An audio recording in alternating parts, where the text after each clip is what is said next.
Hey everybody, welcome back to the channel. This is Always Revolving 33. Today I've got a very small stack that I got from an antique mall, antique market in a city about roughly 30 minutes away. A friend of mine had been there the week before and had said, yeah, there's some decent stuff. Some of it wildly overpriced and some decent priced. So the following week, I decided to go there and check it out, and I got a few things. And then there's a little story to be told at the end about one of these records. It'll all kind of tie back in together. But for the start, when I went to this antique mall, first record dealer I went to had some decent records at pretty good prices. Like Steve Miller, Book of Dreams. This was it's not a perfect copy by any means, but it was $3. And Book of Dreams is basically the greatest hit 74 to 78. Threshold, Jet Airliner, Wintertime, Swingtown, True Fine Love, Jungle Love, The Stake. So all those records that are on the greatest hits 74 to 78 are on this studio album. Um, and I thought, oh, $3. This thing is going to be, and the cover was a little rough, so I was just figuring it's going to be completely trashed. It's got light scuffs. It's not perfect, but it does have the cool label on it, which that's kind of a thing for me because I've told the story before when I got my copy of Greatest Hits and it didn't have the cool label on it. It had the plain green capital label, and I was quite quite saddened by that. This one has the original inner sleeve. It is pretty beat, but at least it's there. It's not perfect, but I don't need perfect. I just need playable, relatively clean, and with the cool label on it. And for $3, you know, what do you want for $3? Jeez. So yeah, I was pretty happy with that one. Next up was a record by Trapeze. Trapeze, Glenn Hughes was a member of Trapeze at one point. This is a later record. I can't even remember what year this is from. 74. So, yeah. So this is after Glenn Hughes had left. Or is it? Yeah. But Dave Hill, who went on to be in Judas Priest, is still drumming for them at this point. Um, it's a nice copy. It's got a couple of little spots on the cover, but it looks very very new. Um, oh, this is called Hot Wire, by the way. It's got one weird spot on it. I don't know what it is. Um, I've cleaned it a couple times and it doesn't come off, but you can't hear it either. It's just kind of disturbing to see it because you can see it as it rotates, and every time the needle passes over it, it makes me nervous, but you can't hear it. And I'm listening intently, trying to hear if there's a difference when it passes this odd spot, this one cloudy spot, and I can't hear any difference at all. So I don't know what that is, what caused it, but it's a nice, clean copy on the Warner Brothers Burbank label, Palm Tree label, Burbank label, whichever you want to call it. But yeah, and that was $7. So I'd never seen this one before. I've seen a few other Trapeze records, but that one, no. So that was from the first seller I went to. And I thought, okay, this is starting out good. First seller, a couple good deals.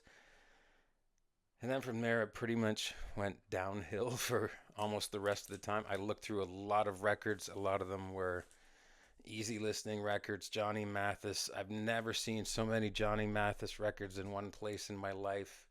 Nothing against Johnny Mathis, but I don't need 40 of his records, even if they are only $1. A lot of Christmas albums, a lot of Barbra Streisand, and then they had some decent, classic rock records and metal records, but wildly overpriced.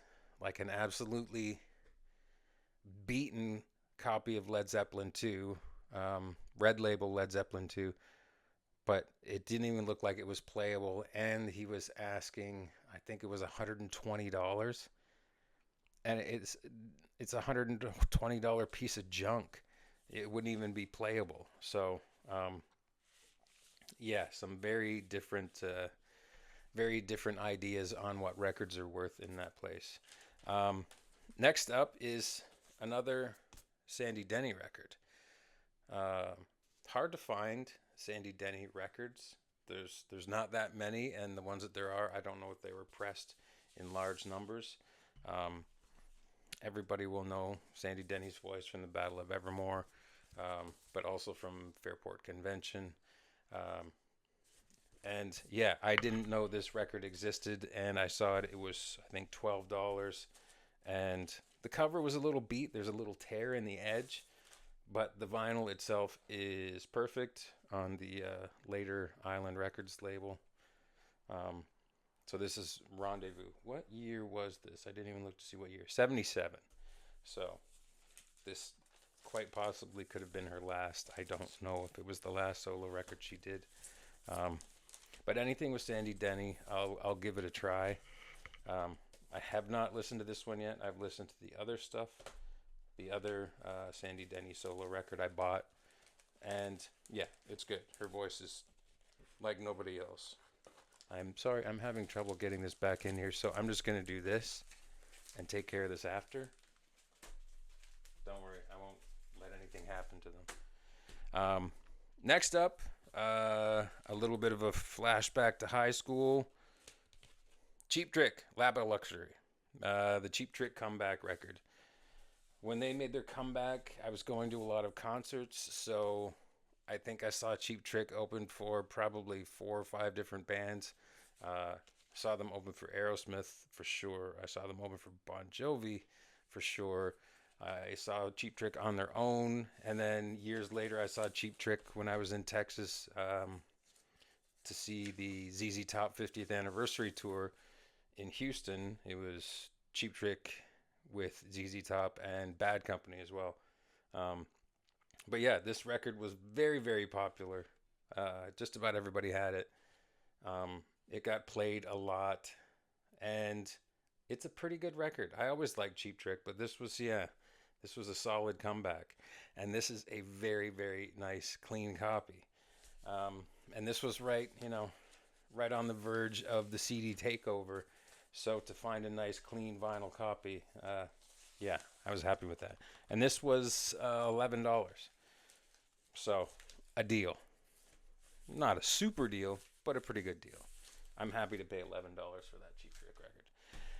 Next up, this is kind of odd because I had just been online and learning about this group called the Jazz Crusaders, which is eventually they shortened their name to the Crusaders.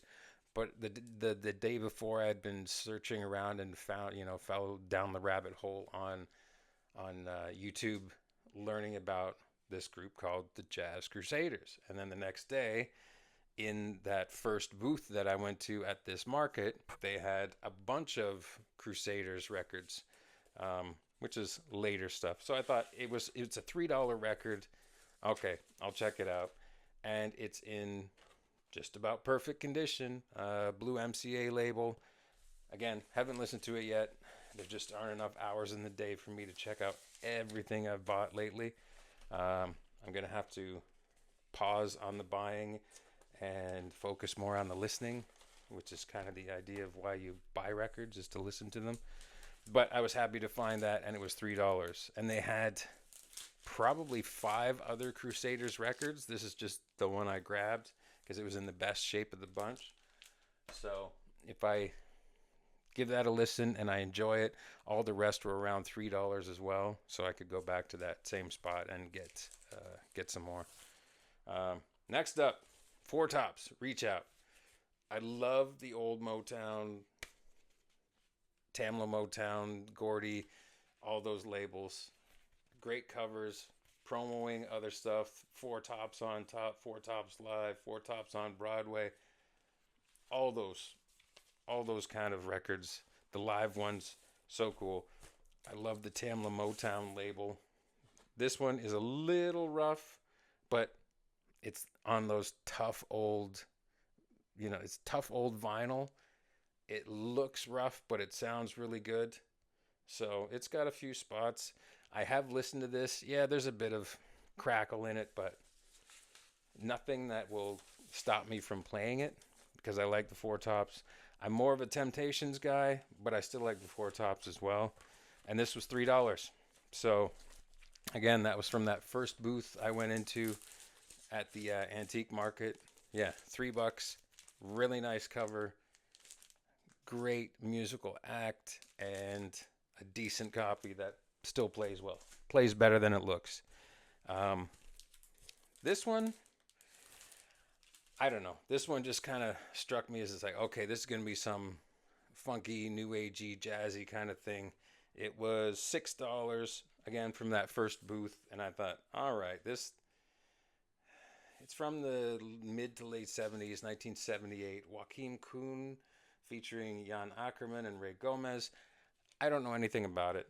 It just kind of sounds jazzy, jazz fusion-y to me. And it was a super clean copy on the regular Atlantic label. So I thought, all right, for $6. It was a delete copy, so obviously it wasn't the most popular record, but hey, that's good for me because I ended up buying it for $6 years later, and it's in really good shape. So that was the end of the cheapy ones. Now, the one I was happiest about finding at this particular market was one I've been trying to find in good shape or at all. This is one I kind of keep an eye out for, and I haven't seen it. I don't think I've ever seen it. Canadian band, The Pursuit of Happiness, Love Junk. Great album. Again, back to high school days. Everybody liked The Pursuit of Happiness. It kind of worked for everyone. And it's tough to find a copy because, again, it was that, you know, I think I had a copy, but it was on cassette, but people would have it on cassette or on CD more than on vinyl. This is a super nice, super clean copy. There's like one light little scuff on it.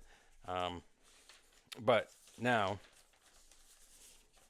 happy to find that. It was $22. It was the last little booth that I looked at that didn't have very many records, and this was one of them. So I was happy about that. Now, the story is my friend who told me about this market, who was there the week before me and said, he was showing me some records. Do you think this is good? Should I buy this? Should I leave it?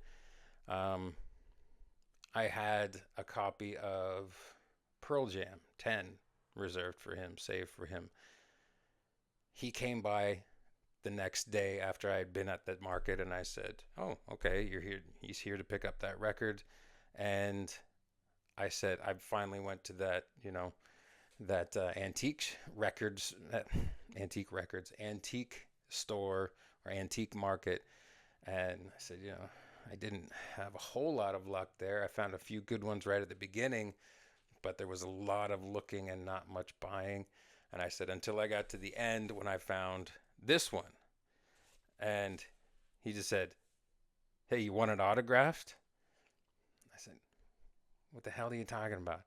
And he said, Moe Berg works at Fanshawe College in the music department, where my friend Doug happens to work. And he said, yeah, I see him every day. You want it autographed? So maybe the next time you see this record, it'll have Moe Berg's autograph on it. Moe Berg being the lead singer and guitar player for Pursuit of Happiness. Bit of a Canadian icon. Everybody knows who Moe Berg is. Big Chicago Blackhawks fan. Been around on the music scene in Canada for a good long time, and I had no idea he was working in the music department at Fanshawe College in London. So maybe someday soon I will get this autographed, get it signed. I'll just have to send it to work with my friend Doug and get him to get an autograph for me, or I'll go and have lunch with Doug and go bother Moe Berg and ask him to sign this copy of Love Junk. But yeah, that's about it for today. We're going to keep it relatively short.